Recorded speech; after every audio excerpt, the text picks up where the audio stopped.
Hello नमस्कार मेरे प्यारे बच्चों, स्वागत है आप सभी का एक और नई क्लास में। तो क्लास चल रही थी नरेशन की, और नरेशन में हम लोग बच्चों पहुंच चुके हैं इंट्रोगेटिव सेंटेंस तक। इसकी एक क्लास में आप सभी को करा चुका हूं। आज ये क्लास नंबर सेकंड है, और आज ये इंट्रोगेटिव सेंटेंस बच्चों क्या हो जाएगा, एंड हो जाएगा, है ना। तो चलिए बिना किसी लेट लपेट की क्लास को चालू करते हैं। क्लास में अंत तक बने रहिए ताकि सारे कॉन्सेप्ट आपके क्या हो, बिल्कुल क्लियर हो। तो देखो यहाँ पर आगे इंट्रोगेटिव सेंटेंस में, अच्छा मैंने आपको कुछ रूल्स करा दिए थे, ठीक है। उस उन वो रूल आप सभी ने तैयार भी कर लिए होंगे। अब नेक्स्ट रूल हम लोग चलते हैं। अच्छा, नेक्स्ट रूल में हम लोग बात बच्चों ये करने वाले हैं कि अगर रिपोर्टेड स्पीच, अगर, देखो बहुत इत्मीनान समझिएगा, अगर रिपोर्टेड स्पीच में किसी बात का, देखो कैसे मैं लिख रहा हूं, किसी बात का आंसर, किसी बात का आंसर यस या नो में दिया हो, यस या नो में दिया हो, तो ऐसे वाक्यों का नरेशन किस ढंग से आप करते हो, नरेशन कैसे करते हैं, ये आपका रूल है ना। चलो देखो बच्चों, मैं आपको समझाता हूं एक सेंटेंस लेकर, और बड़ी आसानी से आपको समझ में आ जाएगा। चलो देखो, जैसे कह रहा है, the teacher said to the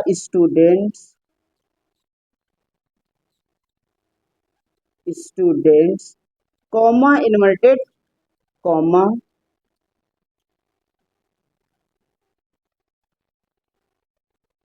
will they will they come tomorrow, question mark inverted comma close.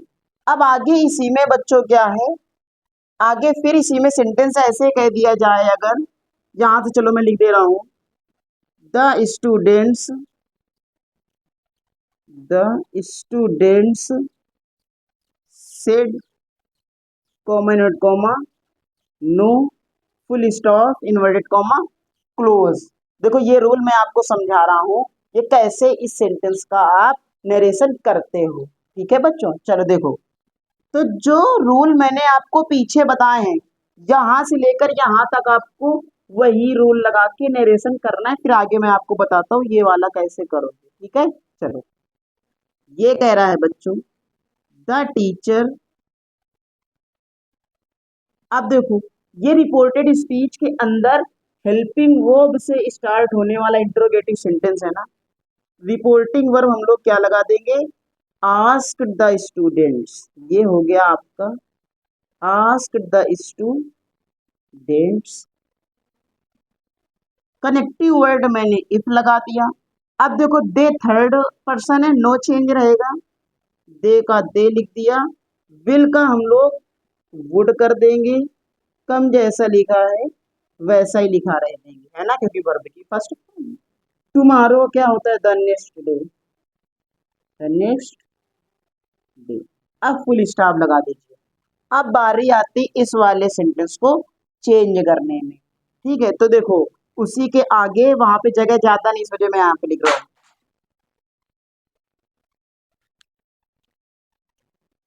आगे देखो बच्चों, ऐसे बनाएंगे, the students the students said that they. अब देखो इस नो को हम लोग इस वर्ब के अकॉर्डिंग चेंज करेंगे, ये वाली जो वर्ब आप सभी ने लिखा है, ये हो जाएगा would not they would not, और अंत में लगा देंगे फुल स्टॉप, ठीक है बच्चों। ऐसे हम लोग करते हैं, यहीं पे पूरा का पूरा खेल है। यहाँ पे आप देखो क्या है, ये सेड है ना, तो यहाँ पे आपने सेड रखा है, the students said that, they would not. अब पूरा सेंटेंस हमको लिखने की जरूरत नहीं है, इस वर्ब से ही काम चल जाता है। हम लोग ये नहीं लिखेंगे कम द नेक्स्ट डे, है ना बच्चों, यहीं से आपका काम हो जाएगा। ठीक। अच्छा, इसमें एक नोट पॉइंट आप सभी लिख लीजिएगा।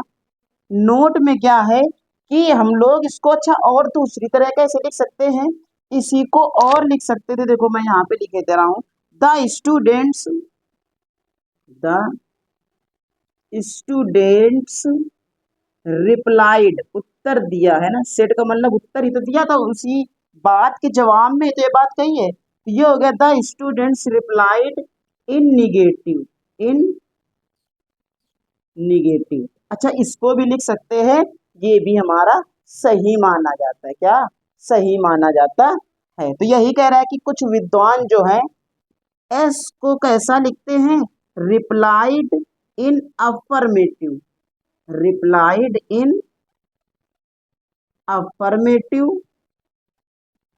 और नो जो लिखा होता है उसको कुछ विद्वानों ने बताया, इसको लिख देंगे रिप्लाइड इन निगेटिव। और आपका सेंटेंस जो है वो दोनों ही केसेस में सही होता है। अगर यहाँ पर नो ना होता, यस होता, तो यहाँ पर हम लोग लिखते the student said that they would, फिर नॉट नहीं लगाते, और यहाँ पे लिखते the students replied in affirmative. और इस तरीके से क्या है मेरे प्यारे साथियों, ये आपका रूल बड़े ही खूबसूरती से क्या हो गया, कंप्लीट हो गया। आई होप आपको ये बात क्लियर हो गई। ठीक है, चलते हैं नेक्स्ट रूल की तरफ। अच्छा, नेक्स्ट रूल पता है क्या कहता है? नेक्स्ट रूल ये कह रहा है, जब जब क्या हो, कोई चीज या फिर रिपोर्टेड स्पीच में ऐसी बातचीत कही जा रही हो जहां पे आपको चूज करने का ऑप्शन हो, क्या हो, चूज करने का ऑप्शन हो। ऐसे लिख दो, जहां पर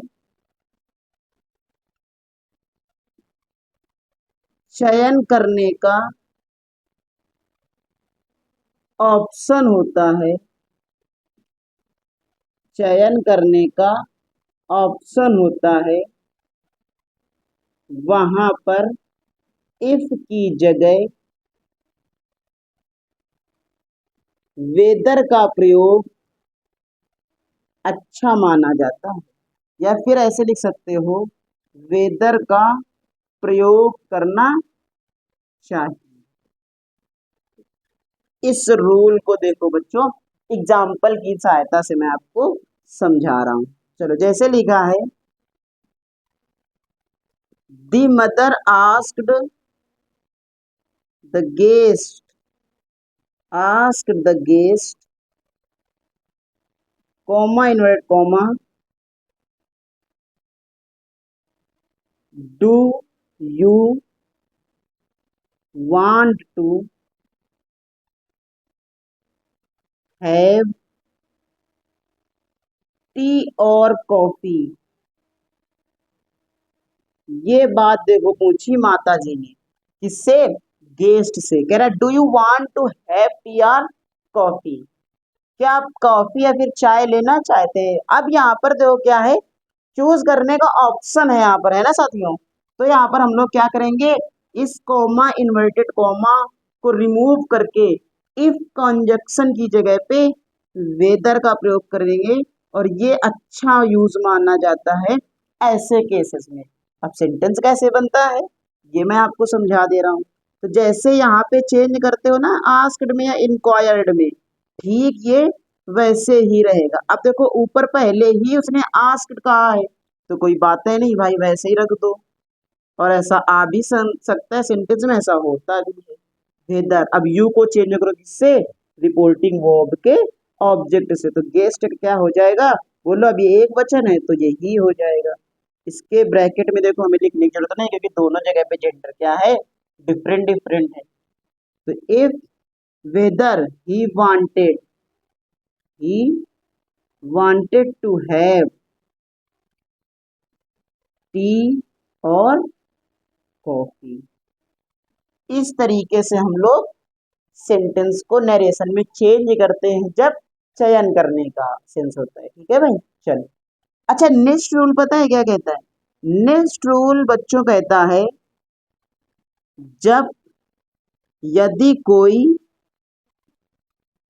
प्रार्थना सलाह लेने के लिए की गई हो, सलाह का मतलब अगर हम लोग कोई रिक्वेस्ट कर रहे हैं सलाह लेने के लिए, सलाह लेने के लिए, तो वुड की जगह शुड का प्रयोग करना चाहिए, वुड की जगह शुड का प्रयोग करना चाहिए। अब जब मैं आपको मॉडल वर्ब पढ़ाऊंगा तो वहां पे बताऊंगा कि शुड का प्रयोग हम लोग कैसे सलाह लेने के लिए करते, सेम रूल उठा के यहाँ पे रख दिया गया है। ठीक है, देखो एग्जाम्पल क्या है, ये एग्जाम्पल साथियों लिखा है, क्या Ravi said to his mother, Ravi ने अपनी माता जी से कहा, what shall I do with it, मैं इसका क्या करूं। ठीक है, तो देखो ये कैसे बनाओगे, यहाँ पर तो चेंजमेंट सारे पुराने रूल्स के अकॉर्डिंग ही होगा। ये लिख दोगे बच्चों, रवि आस्क्ड हिज मदर, ये हो गया।